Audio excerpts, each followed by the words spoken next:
काठमाडौँको टर्सिटी हस्पिटलमा को इन्सिडेन्ट हो होइन।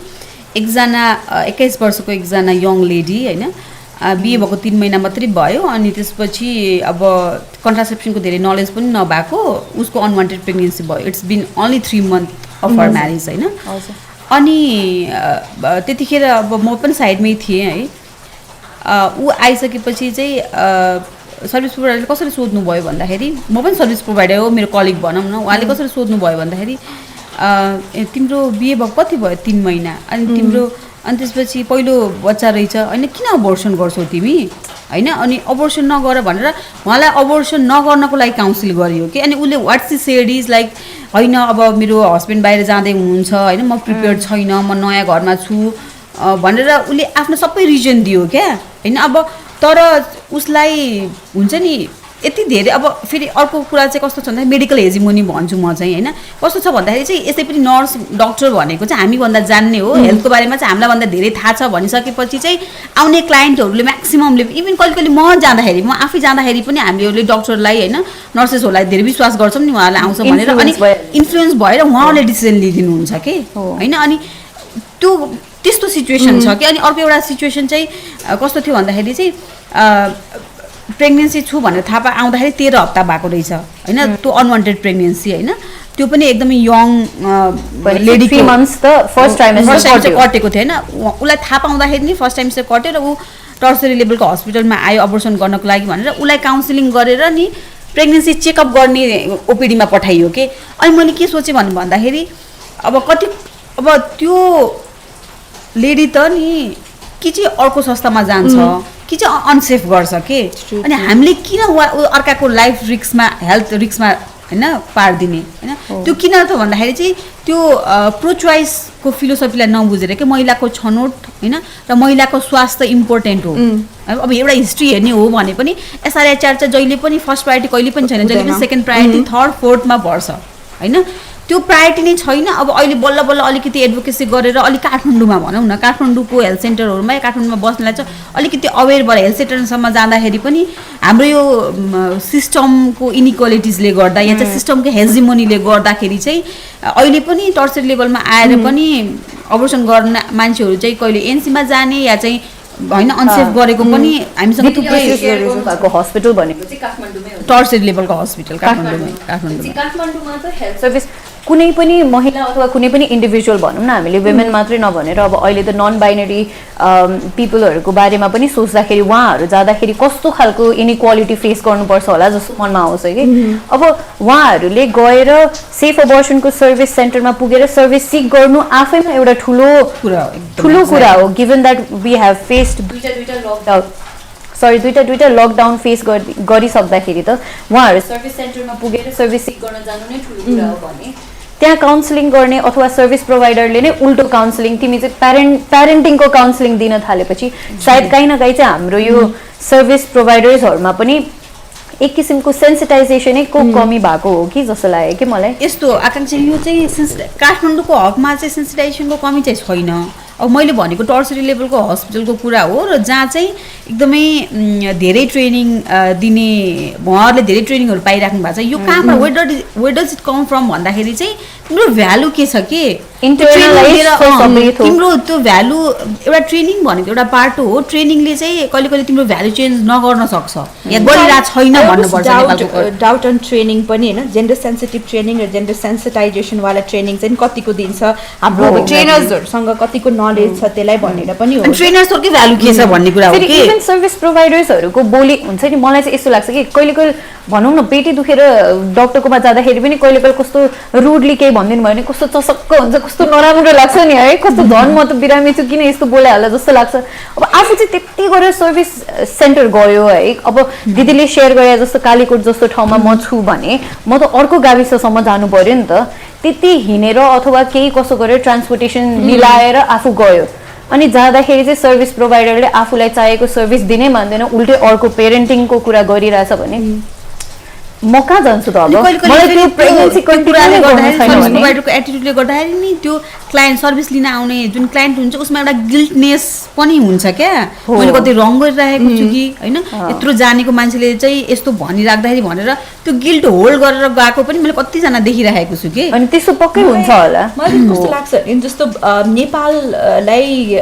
हामीले हेर्ने बेलामा so we are I think एसियाको थर्ड लार्जेस्ट कन्ट्री जहाँ चाहिँ नि यो चाइल्ड म्यारेज बढी हुन्छ होइन if you go to certain region नेपालको 11-12मा उनीहरूको चाइल्ड म्यारेज भइसकेका हुन्छ so by the time she gets turn 19 उसको 2टा बेबी हुन्छ होइन सो त्यो चङ्क अफ यङ पिपललाई चाहिँ नि हामीले हाम्रो सर्भिसमा हाम्रो पोलिसीमा चाहिँ छुट्याइरहेछौँ कि neither they are adolescent nor they are married भनौँ न होइन त्यो कुन क्याटेगोरीमा राख्ने कि सो त्यो त्यहाँ चाहिँ एकदम धेरै हाई रिस्क हुन्छ भनौँ न किन त्यो एजमा त उनीहरूले आफ्नो सेक्सुअलिटी पनि इन्जोय गरेको हुँदैन एकदम अब थाहा छ कि छैन what is sex for them or pleasure for them होइन प्रेग्नेन्ट भइसकेका हुन्छ त्यो नसोच्दै सो त्यो चङ्क अफ यङ पिपललाई चाहिँ नि यदि हामीले क्याप्चर गर्ने हो भने यो अबोर्सन सर्भिस त अझ मजाले स्केल अप गर्नुपर्छ कि सर्भिस मात्र होइन कि द वे यसको बारेमा अवेरनेस गइरहेको छ द वे त्यसको बारेमा चाहिँ राम्रोसँग प्रभाव पारिरहेको छ होइन सो त्यहाँनिर चाहिँ मलाई चाहिँ नि त्यो क्याप्चर त्यो पोर्सन अफ यङ पिपललाई चाहिँ I think we need to capture अनि त्यो सर्भिसेसहरू चाहिँ स्केल अप गर्नुपर्छ जस्तो लाग्छ कि जति नै बिहे बारी चाइल्ड म्यारेज त भइरहेछ नि त सो बच्चाले नै बच्चा कसरी म एउटा यसमा चाहिँ एउटा लकडाउनको इन्सिडेन्स भन्छु ल एउटा केस इन्सिडेन्स त्यसको लागि चाहिँ हामीले एकदम धेरै एडभोकेसी पनि गऱ्यौँ होइन कस्तो भयो भन्दाखेरि एकजना 18 वर्ष नपुगेको 17 तर 18 नलागेको 17 क्रस भइसकेको 18 नलागेको एकजना किशोरी को चाहिँ किशोरी प्रेग्नेन्ट भइन् होइन प्रेग्नेन्ट भइन् गाउँ नेपालको कुनै एउटा दुर्गम जिल्लामा अनि अब जतिखेर चाहिँ त्यो अलिक पेट ठुलो भयो अनि त्यसपछि अब त्यहाँ मुभमेन्ट हुन थाल्यो फिटल मुभमेन्ट हुन थाल्यो होइन बल्ल उसलाई चाहिँ थाहा भयो के भइरहेको छ भनेर even she does not know कि सी इज प्रेग्नेन्ट या प्रेग्नेन्ट कसरी हुन्छ उसलाई थाहै छैन कि होइन त्यहाँ के भएछ भन्दाखेरि उसको आफ्नो कजन ब्रदरले चाहिँ अब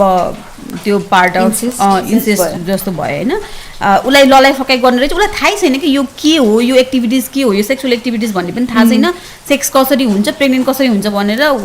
किशोरलाई केही पनि थाहा छैन होइन अनि जतिखेर त्यो फिटल मुभमेन्ट हुन थाल्यो पेट एकदमै नोटिस हुन थाल्यो अनि घरको मान्छेलाई थाहा भएर अनि अब त्यहाँ हेल्थ पोस्टसम्म जाँदाखेरि हेल्थ पोस्टमा चाहिँ सेकेन्ड ट्राई त्यहाँ सर्भिस नदिने अनि त्यसबाट अब टर्सरी लेभलको हस्पिटल त्यहाँबाट नजिक कहाँ छ भनेर पठाउने त्यो प्रोसेस सबै भयो होइन कोअर्डिनेसन भयो अनि कोअर्डिनेसन भयो र जतिखेर उहाँ टर्सरी लेभलमा पुग्नु भयो नि लकडाउन थियो त्यतिखेर पिक लकडाउन होइन पुग्दाखेरि चाहिँ 22 विक्स भइसकेको थियो त्यतिखेर सर्भिस प्रोभाइडरले चाहिँ यो 22 विक्स अफ जेस्टेसन भनेको यो पुलिस केस हो भनेर त्यहाँ फेरि गजाङ गुजुङ भयो होइन अनि पुलिस आयो पुलिसले चाहिँ यो पुलिस केस हो होइन पुलिस केस गर्नुपर्छ भनेर भन्यो अनि त्यसपछि 2-3टा सर्भिस सेन्टरहरूमा चाहिँ प्राइभेट सर्भिस सेन्टर अब त्यो चाहिँ जहाँ जानुभयो नि फर्स्टमा चाहिँ त्यो चाहिँ गभर्मेन्ट थियो होइन यो चाहिँ पुलिस केस भनेर पुलिस केसलाई लगिदिइसकेपछि त्यहाँबाट सर्भिस नदिइसकेपछि उहाँहरू प्राइभेटमा जानुभयो प्राइभेटले एकदमै धेरै डिमान्ड गर्यो होइन एक ठाउँमा 80,000 एक ठाउँमा 50,000 यस्तोवाला डिमान्ड भयो अनि उहाँहरूसँग क्यापेसिटी थिएन उहाँहरू फेरि आफ्नै गाउँ फर्केर पुलिस केस गरेर आफ्नो त्यो कजन ब्रदरलाई जेलमा हालेर अब के गर्ने त कसैले त सर्भिसै दिएन अनि पछि के भयो त भन्दाखेरि चाहिँ अब गाउँमा बस्न सक्ने स्थिति त भएन फिटल ग्रोथ भइरहेको छ अब कति धेरै स्टिग्मा छ होइन अब के गर्ने वाट इज द अप्सनै छैन उहाँलाई रिह्याबमा लिएर गइयो पछि 18 वर्षको त्यो नानीले बच्चा पायो कि छोरी पायो 3 केजीको छोरी होइन अब के हुन्छ अबको कन्सिक्वेन्सेस हेर्नु न अब त्यो नानीलाई आफैलाई थाहा छैन यो के भइरहेको छ भन्ने कुरा होइन अब त्यसको जिम्मा कसले लिने होइन त्यतिखेर त्यहाँ अबोर्सन भएको भए त कमसेकम एउटा होइन एउटा एडोल्सेन्टको चाहिँ फ्युचर त बस्थ्यो एउटा फ्यामिलीको फ्युचर बस्थ्यो ऊ फ्यामिलीसँगै बसेर पढ्थिन् होला के गर्थिन् होला होइन अब कस्तो हुन्छ भन्नु न अब ऊ फर्केर गाउँ जान सक्ने सिचुएसन पनि छैन होइन उसले चाहिँ त्यो बच्चालाई हुर्काउन सक्ने सिचुएसन पनि छैन यो होल साइकल कि अब त्यो साइकलै रिपिट हुन्छ भन्ने डर पनि अर्को कि भइरहेछ त्यो entire cycle it goes on and on. दुर्गाले भनेको कुरामा चाहिँ मैले के एड गर्छु भने नि कस्तो सर्भिस प्रोभाइडर पनि स्टिग्माटाइजमा छ कि मलाई चाहिँ किनभने सर्भिस प्रोभाइडरले if here she is capable if they are capable होइन म सर्भिस दिन्छु भन्दाखेरि पनि यो लिगल अब्लिगेसनले गरेर उनीहरू पनि मार्कामा पर्छ कि होइन गभर्मेन्टले भनेको छ यति विकको प्रेग्नेन्सी पछि चाहिँ नि नट अलाउड भनेर तर उसलाई थाहा छ कि उसको इम्प्याक्ट छ क्लाइन्ट चाहिँ नि यो हिसाबमा चाहिँ नि आएको छ मैले सर्भिस दिनुपर्छ सो उसले दिइहाल्यो भने चाहिँ नि फेरि त्यहाँनिर चाहिँ नि टकिङ अबाउट द्याट हाम्रो नेपाल गभर्मेन्टको एफर्ट चाहिँ कस्तो छ मतलब कि वाट काइन्ड अफ एफर्ट्स चाहिँ हाम्रो नेपाल गभर्मेन्टले कस्तो एफर्टहरू लगाइरहेको छ फर हुन्छ नि सेफ अबर्सन राइट्सको लागि यो मुभमेन्टको लागि चाहिँ कस्तो खालको एफर्ट्सहरू छ इन्क्लुडिङ द सेफ अबर्सनको लहरू के ल त उसले भन्छ होला तर सर्भिसको कुरामा चाहिँ नि दे आर स्केलिङ अप सबै अब हेल्थ फेसिलिटिजमा चाहिँ नि सेफ अबर्सन साइट्सहरू हुनपर्छ भनेर त्यसरी नै एडभोकेट गरिरहेको छ होइन अनि सर्भिस प्रोभाइडरलाई ट्रेन गर्नको लागि पनि दे आर इन्टु इट होइन ट्रेनिङहरू पनि चलिरहेको छ सो त्यो हेर्दाखेरि चाहिँ नि अरू कन्ट्रिजहरूमा भन्दा पनि नेपालको चाहिँ एकदम प्रोग्रेसिभ छ सो वी हेभ बाहिर जाने बित्तिकै यस्तो हेऱ्यो भने चाहिँ छ त्यहाँ सर्भिसेसहरू होइन तर त्यो त्यहाँ सर्भिस दिन जाँदाखेरि चाहिँ सर्भिस प्रोभाइडर त्यहाँ हुन्छ कि हुँदैन होइन अनि पछि इक्विपमेन्ट्सहरू त्यहाँ एभाइलेबल छ कि छैन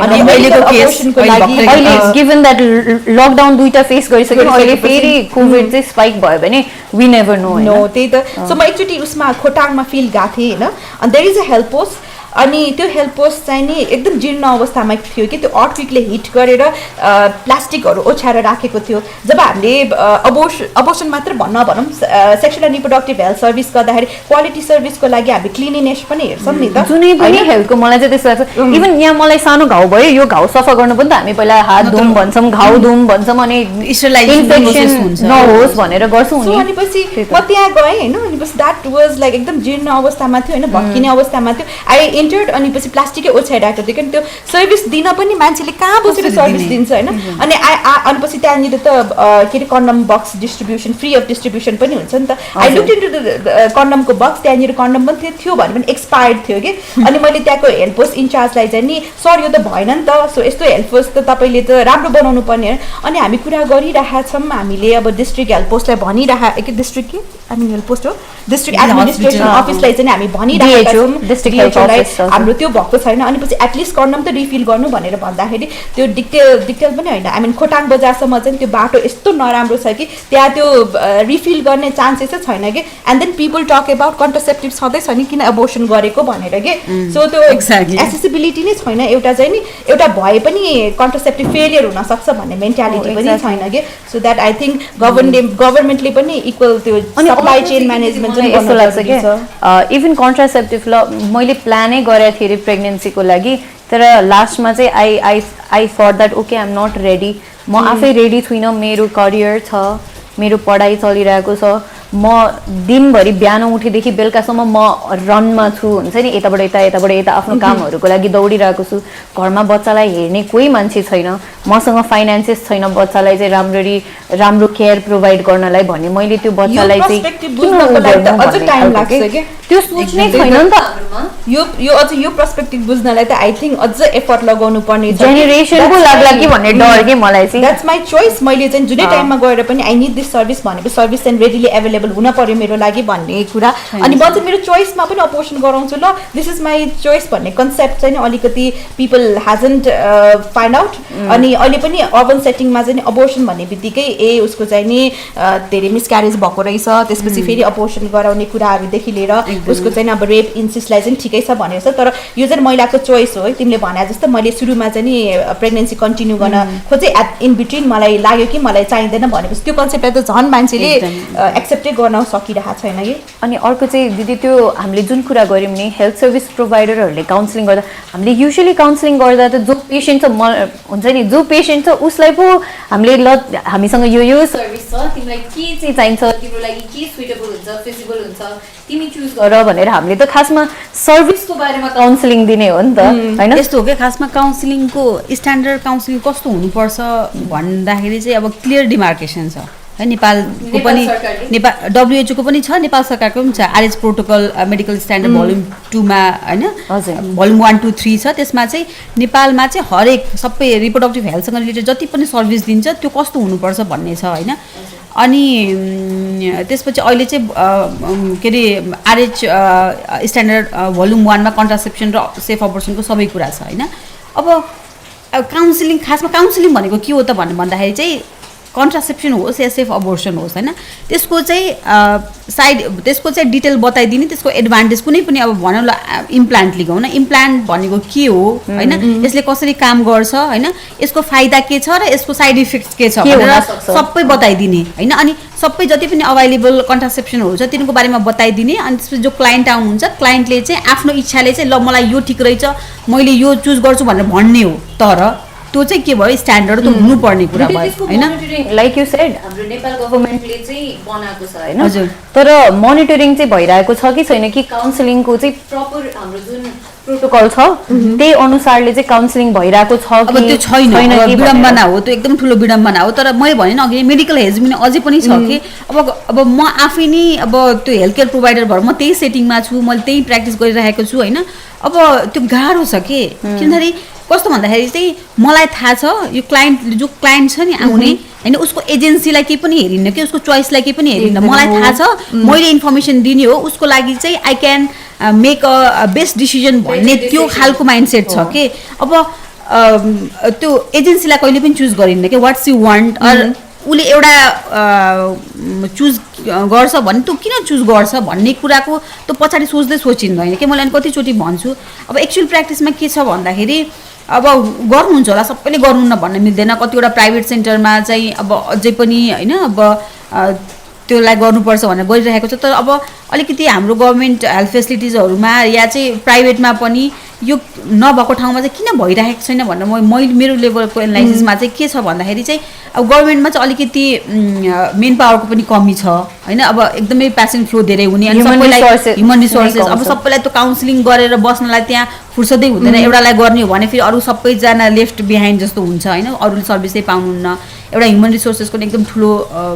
अभाव छ गभर्मेन्टमा चाहिँ। अनि अर्को चाहिँ माइन्डसेट पनि हो कि मैले भने मेडिकल हेजिङ हो नि हैन, राइट बेस्ट अप्रोचबाट चाहिँ हामीले सर्भिस प्रोभाइड गर्नु सक्नुपर्छ भन्ने ट्रेनिङमा हुन्छ, पढ्नु पनि भएको हुन्छ, तर त्यो कुरा इन्टरनलाइज गर्नु भएको छैन कि। त्यो चाहिँ उहाँहरूले पनि रियल टर्ममा देख्नु भएको छैन हैन। नदेखेपछि खालि किताबमा मात्रै गर्दाखेरि चाहिँ उहाँहरूले त्यो एटिट्युड ट्रान्सफर्मेसन भन्छ नि, त्यो एटिट्युड ट्रान्सफर्मेसन भइसकेको छैन कि। के गर्ने त भन्दाखेरि तपाईँ कतिवटा बच्चा छ, दुईवटा, अब बच्चा पाउने कि नपाउने भने बच्चा पाउने भने जस्तो उसले गेस्चर देखायो भने चाहिँ ल उसो भए तपाईँले इम्प्लान्ट लाउने अस्थायी साधन लाउनु, बच्चा पुग्यो भने जस्तो गर्छ भने चाहिँ अब होइन यो पनि छ यो पनि छ यो पनि छ भनेर भन्नुको साथ ल तपाईँले अब पर्मानेन्ट गर्नु भनेर भन्ने कि त्यस्तो खालको